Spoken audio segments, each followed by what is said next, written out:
Bonjour à tous. Alors aujourd'hui, je vous propose un exercice avec une fonction f, avec un paramètre. Ici, le paramètre, ça sera un entier naturel non nul, n, et notre fonction, eh bien, dans son expression, on va avoir justement un paramètre dont on peut faire varier la valeur, ici, donc des valeurs entières.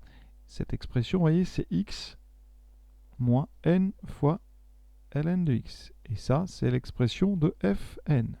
Le n, vous voyez, est en indice. Donc, par exemple, si je prends pour n égale 1, j'obtiens une fonction qui s'appellera la fonction f1, dont l'expression sera x moins une fois ln de x. Celle-là, on l'a déjà étudiée dans le livret. Pour n égale 2, eh bien, j'obtiens f2, vous voyez, qui sera x moins 2 fois ln de x. Pour n égale 3, j'aurai f3, etc. On va étudier les limites, donc, de cette fonction fn aux bornes, en 0 en plus infini. Ensuite, les variations, et on fera une équation de tangente. L'idée, c'est qu'effectivement, en faisant le calcul sans donner de valeur précise à n, on fait en fait le raisonnement pour toutes les fonctions en même temps. Donc une fonction à paramètre, c'est comme si vous étudiez une infinité de fonctions en même temps. Donc dans les calculs, il va falloir considérer que n est une constante. D'accord ? Donc quand on va prendre la limite, c'est x qui va varier. Quand on va dériver, on dérivera par rapport à x. On est parti, limite de fn en 0. L'ensemble de définitions, alors ici dans notre expression, le seul problème viendrait du logarithme de x, donc il faut que x soit strictement positif. Donc on est sur 0 plus l'infini, oui, ouvert en 0. La limite en 0, c'est donc une limite, implicitement, c'est une limite en 0 plus, parce que x est forcément strictement positif. D'accord ? Alors on va regarder avant de se lancer dans la rédaction. Donc on a une soustraction, x moins n fois ln de x. Quand x tend vers 0, notre premier terme c'est x, donc ça tend vers 0. Ln de x, d'après le cours, on sait qu'en 0, ça tend vers moins l'infini. Je vous rappelle rapidement, on est là pour réviser, que la courbe de la fonction logarithmique, il faut la connaître, il faut savoir la tracer. En 1, ça vaut 0, donc on a ce point très important, en lequel la tangente va être parallèle à ce qu'on appelle la première bisectrice du plan, et votre courbe, elle a une asymptote verticale en 0, donc elle monte ici au niveau de la croix sera à peu près donc dans la direction de ma première bisectrice, et après on s'aplatit tranquillement. Donc ça c'est la courbe du logarithme. Donc la limite en 0 c'est donc moins l'infini. Vous multipliez par un nombre. Alors ce qui est important ici quand même, c'est le signe de ce nombre. N est un entier naturel non nul, donc n ici est supérieur ou égal à 1, il est donc strictement positif. Donc quand on multiplie par un nombre strictement positif, ici constant, la limite, eh bien, ça va rester donc moins l'infini. On a donc ici une soustraction de quelque chose qui tend vers 0 par quelque chose qui tend vers moins l'infini. Ça nous donne donc un résultat plus l'infini. D'accord ? C'est comme si on avait 0 moins fois moins l'infini, ça ferait 0 plus l'infini, donc ça fait plus l'infini. On rédige ça tout de suite. On va commencer par bien rédiger le n ln de x. Donc on dit limite quand x tend vers 0 ln de x, c'est égal à moins l'infini. Or, n est strictement positif constant, donc la limite de n ln de x, quand x tend vers 0, c'est égal aussi à moins l'infini. Maintenant, on passe à la soustraction. La limite de x en 0, ça ne pose pas de problème, c'est évidemment 0. Je vais faire la soustraction avec mon expression n fois ln de x qui tend vers moins l'infini, donc ici, par soustraction, on indique à chaque fois en fait la règle qui permet de conclure soustraction, quotient, composition. Donc ici c'est une soustraction. Et bien la limite de fn en 0, c'est donc plus l'infini. La courbe a donc ici asymptote verticale en 0. On va vérifier ça quand même sur GeoGebra. Et je vais vous montrer un petit peu comment on peut, grâce à ce logiciel très pratique, faire ce genre d'exercice avec des paramètres comme ça, n. La première chose, vous voyez, ça va être de créer un curseur. C'est ce petit objet ici avec a égale 2. On clique dessus, on appuie curseur et on met ça quelque part. Je vais le mettre ici. On lui donne un nom ici. Mon paramètre, ça sera n. Ce curseur va permettre de faire varier n. avec un petit bouton. Donc ici, n, j'ai dit que c'était un entier non nul, donc il va aller de 1 jusqu'à autant qu'on veut. Donc là, je vais mettre 20 par exemple. Et je vais faire bouger ce curseur. Quand je vais le bouger, ça va aller de 1 en 1. Comme ça, je vais fabriquer que des entiers. Je valide. Vous voyez, j'ai ici un petit truc, petit dessin qui est apparu. C'est un bouton ici, c'est un curseur que je peux comme ça faire bouger de gauche à droite en appuyant sur la souris. Vous voyez que les valeurs de n changent de 1 en 1 jusqu'à 20. Si je veux aller plus, eh bien je change la valeur maximale. Grâce à ça, maintenant, je peux créer ici une fonction fn. Donc je l'appelle fn. Alors pour mettre un fn, on met le tiré du bas. Vous mettez fn de x égale. Et ici, vous indiquez donc x moins n. Vous pouvez utiliser n maintenant dans les calculs. Et pour l'instant, j'ai laissé, vous voyez, n égale 7. Donc pour l'ordinateur, pour le GeoGebra, n vaut 7. Je valide. Vous voyez que ici, ma fonction, eh bien, c'est x moins 7 ln de x. Alors il n'a pas changé dans l'indice, mais dans le nom, c'est pas très grave ça. Donc ici, quand je bouge le curseur, et ma fonction bouge. Ici, son expression change. Donc ça s'adapte très vite. Et vous voyez ici, rapidement, ça c'est la courbe de F1, la courbe de F2, F3, etc. Et comme ça, on voit bien l'évolution de nos fonctions en fonction des valeurs de n. Et comme ça, on va pouvoir vérifier. D'abord, vous voyez, on a bien une asymptote verticale en 0. Et ensuite, comme ça, on va bien vérifier notre tableau de variation. On passe maintenant à plus l'infini. Alors, comme je dis, x ln de x, je regarde ce qui se passe. Alors, x, on l'a dit, ici c'est facile, donc en plus l'infini, ça tend vers plus l'infini.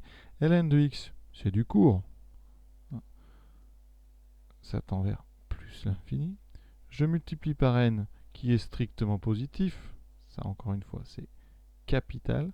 Donc n ln de x tend aussi vers plus l'infini. Vous voyez que j'ai une soustraction de deux expressions qui vont vers plus l'infini. Et là, on a donc devant nous une forme indéterminée qu'on écrit la plupart du temps FI. Il va donc falloir lever cette indétermination en transformant l'expression de façon, la plupart du temps, à utiliser les croissances comparées entre le logarithme de x et x. Les formes indéterminées par soustraction, la méthode qui marche le mieux, c'est de factoriser par le terme qui vous paraît le plus fort, c'est-à-dire le terme dominant. Ici, on sait qu'avec nos croissances comparées, le x est vraiment très vite beaucoup plus grand que le logarithme de x. Donc on va factoriser par x, et on peut parce que x est non nul. D'accord? Alors, en général, on essaie de préciser ici que x est différent de 0. On peut comme ça factoriser par x, ça me donne 1 moins n fois ln de x sur x. Et maintenant, on regarde, vous voyez, qu'est-ce qu'on a dans la parenthèse?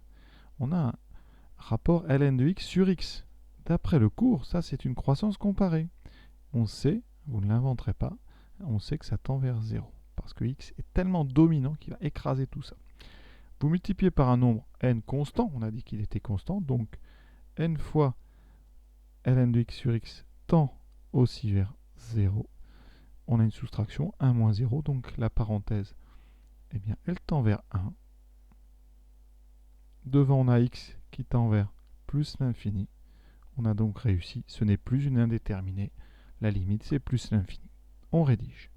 On va commencer par rédiger la parenthèse. Donc, j'indique limite quand x tend vers plus l'infini de ln de x sur x.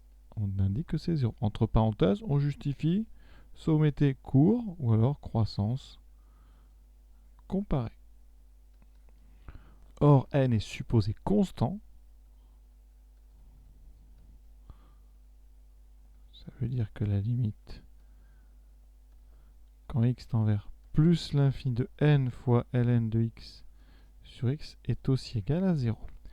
Donc la parenthèse, la limite de 1 moins n fois ln de x sur x est donc égale à 1 quand x tend vers plus l'infini. On va multiplier par x, qui tend vers plus l'infini aussi. Ça donne limite quand x tend vers plus l'infini de x égale plus l'infini. Vous voyez, là c'est un peu étrange d'écrire ça, c'est des évidences, mais c'est plus clair pour la rédaction. Comme ça, on indique par produit. Eh bien, ici, c'est tout à fait déterminé. La limite de fn en plus l'infini est donc égal à plus l'infini. Deuxième question, le sens de variation. Pour le sens de variation ici, on va dériver. La fonction fn, est-ce qu'elle est dérivable? C'est la somme ici de deux fonctions assez facilement et clairement dérivables. Donc on peut dériver sans aucun problème. Donc fn est bien dérivable sur son ensemble de définitions. La dérivée, alors on passe tout de suite à la dérivée. Ici, ça se dérive assez simplement ces fonctions. On a x qui donne 1. Quand on dérive, il faut bien sûr considérer que n est constant. Donc imaginez qu'on a moins 2. Donc ça ferait moins 2 fois la dérivée de ln qui est 1 sur x. Donc ici, avec n, ça fera moins n fois 1 sur x. On obtient donc ici une soustraction, 1 moins n sur x. Il va falloir trouver son signe. Alors, x est positif, n aussi, mais par contre, il y a une soustraction. Donc, le signe n'est pas évident. Il va falloir mettre ça sous une forme plus facile à travailler pour le signe. C'est la mise au même dénominateur. Donc ici, alors, toujours plusieurs façons de mettre au même dénominateur. Vous imaginez que c'est 1 sur 1. Première, mais cela donne une fois x, x, moins une fois n, n, sur une fois x, x. Voilà. Autre méthode, vous transformez 1 sur 1 en x sur x, moins n sur x. On a mis en fait au même dénominateur, et maintenant on regroupe. Ça fait, vous voyez, x moins n sur x. Maintenant, on va passer à l'étude du signe de cette dérivée. Donc là, on n'a pas besoin de faire de préliminaire. On va tout de suite pouvoir remplir le tableau parce que x moins n, c'est une fonction affine, n est constant. X, c'est aussi une fonction affine. De toute façon, x est strictement positif. On pourrait même dire que fn' est du même signe que x moins n. On est sur 0 plus l'infini. 0, on peut considérer que c'est interdit dès le début, donc on met une double barre. Là, vous aurez le signe de fn', et on aura après des variations des valeurs de fn de x. Donc, x moins n, c'est une fonction qui dépend de x. n est constant, donc imaginez x moins 2. Eh bien, ici, ça fait x moins n égale 0. Ça s'annule en n. Donc ici, n est important pour les variations de la fonction. Ici, on a donc nos deux colonnes. X moins n s'annule en n. X moins n, sa pente, c'est 1, vous voyez. Donc c'est une fonction affine croissante. Donc on a moins 0 plus. X, le signe de x, bon, quand x est positif, on met positif. Sinon, vous avez remarqué, c'est une fonction aussi affine croissante qui s'annule en 0, donc on est dans la zone de droite, donc après le 0. Produit, moins fois, non, c'est un quotient, moins sur plus, ça fait moins. 0 sur un nombre strictement positif, ça fait 0. Plus sur plus, ça fait plus. Notre fonction, elle est donc décroissante, puis croissante. Reste à indiquer les limites et le minimum. Ici, on a un minimum. En 0, on a dit que ça donnait plus l'infini. Et ensuite, en plus l'infini, on a aussi trouvé plus l'infini. Donc c'est très cohérent. On calcule maintenant fn, donc la valeur en n, pour avoir notre minimum. Donc je remplace x par n dans l'expression de fn. Donc j'ai n moins n fois ln de n. On va le laisser comme ça, on ne peut pas en faire grand-chose. Remarquez, en le regardant, on peut peut-être faire quelque chose d'astucieux. Si on factorise par n, ça fait 1 moins ln. Et là, regardez, 1, vous savez que c'est ln de e. Donc ici, ça me fait n fois ln de e moins ln de n. Et avec les propriétés du logarithme, on a un quotient. Ça fait n fois ln de e sur n. Alors, ça n'a pas un grand intérêt comme ça, mais pour le signe de notre minimum, vous allez voir, ça peut avoir de l'intérêt. Parce que e, vous savez que c'est à peu près 2,718, donc 2,7. Et donc, eh bien, si n est plus grand que 3, plus grand ou égal à 3, qu'est-ce qui se passe? E sur n est donc plus petit que 1, positif mais plus petit que 1, donc son logarithme est donc négatif. Ça veut dire que le minimum de f3 va être négatif. Par contre, si n est égal à 1 ou 2, donc égale 1 ou 2, j'ai pris n non nul, et bien le logarithme de e sur n va être positif. Donc normalement, on doit voir sur le GeoGebra, on va vérifier que pour n égale 1 et 2, la fonction est toujours au-dessus de l'axe, et quand n est supérieur ou égal à 3, le minimum passe en dessous, et donc on a un signe qui varie. Regardons ça tout de suite.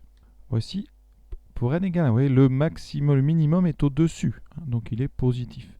Je passe à n égale 2, mon minimum est toujours au-dessus, et normalement, si on ne s'est pas trompé, suspense, pour n égale 3, on doit passer en dessous. Voilà, vous voyez, on est bien passé en dessous, le minimum est devenu négatif. Et après, eh bien, voilà, vous voyez, il a tendance à descendre de plus en plus. Troisième et dernière question, pour réviser les équations de tangente, je vais vous demander l'équation de la tangente au point d'abscisse 1. Donc, je vous rappelle que si on a une fonction f qui est dérivable, et CF sa courbe, la tangente au point d'abscisse petit a, donc point d'abscisse petit a, son équation c'est y égale f' de a, donc le nombre dérivé en a, fois x moins 1, plus f de a, la valeur en a. Ici, donc f c'est fn, d'accord? Ce sera la fonction fn, et petit a, on veut la tangente au point d'abscisse 1. Donc j'ai besoin de f' de fn' en 1. C'est pour ça que j'ai laissé l'expression de la dérivée. Ça fait donc, je remplace x par 1, 1 moins n sur 1. Ça me donne donc 1 moins n. Ensuite, j'ai besoin de f de 1, fn de 1. Donc je remplace x par 1. Ça fait 1 moins n fois ln de 1. Mais ln de 1, ça vaut 0. Donc fn de 1, c'est constant. Ça vaut 1. Donc ma tangente a pour équation y égale donc 1 moins n multiplié par x moins 1 plus 1. Alors on peut développer si on veut. Est-ce que ça a un intérêt? Je ne sais pas. Donc ça fera 1 moins n fois x. Ensuite, 1 fois moins 1, ça fait moins 1. Ça va annuler le 1. Et moins n fois moins 1, ça fait plus n. Donc ce qu'on pourra remarquer, d'intéressant, c'est que la tangente va couper l'axe vertical au point d'ordonnée n. On vérifie ça tout de suite. Première chose, je vais tracer la tangente avec GeoGebra. Donc j'écris tangente, voilà. J'écris la tangente en 1 à la courbe donc, que j'ai appelée Fn. Donc Fn. Je valide, vous voyez la tangente c'est tracé. Je vais placer aussi mon point, le point donc de coordonnées, donc 1 et Fn, donc de 1, voilà. Ce point, oui, c'est le point A, il va bouger quand je vais bouger les valeurs de n. Oui, c'est parce que ma tangente, la courbe bouge, la tangente bouge. Et normalement, cette tangente, elle doit couper l'axe vertical au point d'ordonnée n. Donc je vais utiliser l'objet intersection, voilà, entre l'axe vertical et ma tangente. C'est mon point B ici. Oui. Ici, pour n égale 2, je trouve 0,2. Pour n égale 3, je trouve 0,3, 0,4, etc. Voilà une question qu'on aurait pu mettre. Et l'exercice est maintenant terminé. Voilà, j'espère que ça vous a plu. Je vous souhaite une bonne fin de journée à tous et à bientôt.